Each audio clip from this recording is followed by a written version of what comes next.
रात के करीब 11 बजे थे। घर में सन्नाटा पसरा हुआ था। अंतिम संस्कार से लौटकर अमित जब घर पहुंचा तो उसके कदम जैसे भारी हो गए थे।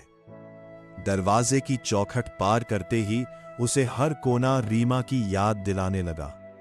7 साल का साथ, छोटी छोटी बातों पर हंसना, चाय के कप पर लंबी बातें और हर सुबह उसका जल्दी उठो कहना, सब जैसे एक पल में खत्म हो गया था। बाहर रिश्तेदार बैठे थे, लेकिन अमित सीधे अपने कमरे में चला गया। कमरे में वही हल्की खुशबू थी जो रीमा के होने का एहसास दिलाती थी। वह धीरे से बिस्तर पर बैठा और तकिए को सीने से लगा लिया। तभी उसकी नजर साइड टेबल पर रखी एक डायरी पर पड़ी। हाथ कांपते हुए उसने डायरी खोली। पहले ही पन्ने पर लिखा था, मेरे अमित के नाम। अमित की आंखें भर आई। उसने पढ़ना शुरू किया। अमित, जब तुम ये पढ़ रहे होगे मैं शायद तुम्हारे पास नहीं होंगी।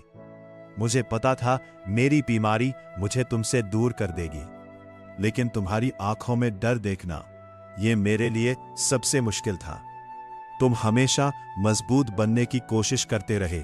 याद है तुम कहते थे कि मेरे बिना एक दिन भी नहीं रह पाओगे। तो अब सीख लो, क्योंकि जिंदगी तुम्हें रुकने नहीं देगी। मेरे जाने के बाद खुद को अकेला मत समझना। तुम्हारी हर मुस्कान में मैं रहूंगी, हर धड़कन में मैं रहूंगी।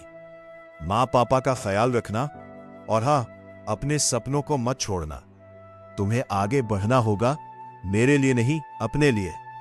और एक बात, अब रोना कम करना, क्योंकि तुम्हारे आंसू मुझे वहां भी बेचैन कर देंगे। हाथ कांपने लगे। आंसू डायरी के पन्नों पर गिरते जा रहे थे। वो अचानक उठा, आईने के सामने जाकर खड़ा हो गया। आंखें लाल थीं, चेहरा बिखरा हुआ, लेकिन होठों पर हल्की सी मुस्कान आ गई। उसने धीरे से कहा, ठीक है रीमा, अब मैं रोऊंगा नहीं, तुम्हारे लिए जीना सीखूंगा। कमरे में फिर वही सन्नाटा था, लेकिन इस बार उस सन्नाटे में एक वादा गूंज रहा था।